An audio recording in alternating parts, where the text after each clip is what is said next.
اس वजीफे को नहीं छोड़े। सख्त मुश्किल जब आती थी ना तो सहाबा पढ़ा करते थे हस्बुनल्लाहु व निअमल वकील, निअमल मौला।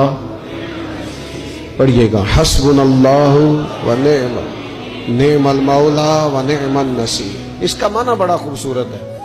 बिल्कुल सादा सा मुख्तसर सा माना करें ना तो इसका माना ये है मेरे लिए अल्लाह ही काफी है, अल्लाह मेरा मददगार है, अल्लाह बेहतरीन मददगार है, अल्लाह बेहतरीन किफायत करने वाला है। इस वजीफे को नहीं छोड़े और इसके माना समेत इसको याद रखें।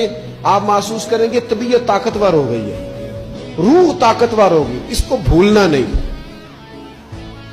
और दूसरा आपसे अर्ज करना है कि आला हजरत, चूंकि हम सिलसिला तरीकत में फाजिल बरेलवी से वाबस्ता हैं और बाकी जितने भी लोग हैं सारे माशाल्लाह उन्हीं से वाबस्ता हैं।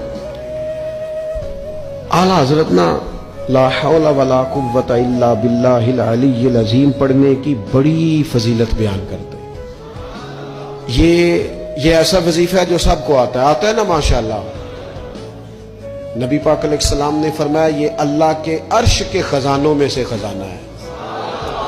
आला हज़रत फरमाते हैं 99 दफा पढ़ो ला हौला वला कुव्वता इल्ला बिल्लाहिल अलीय्यिल अज़ीम।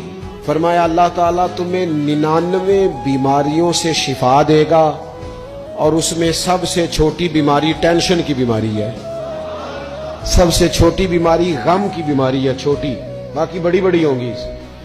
इस वजीफे को नहीं आपने छोड़ना और ये पाबंदी करनी है, करेंगे इंशाअल्लाह ताला। और तीसरा वजीफा है दरूद पाक।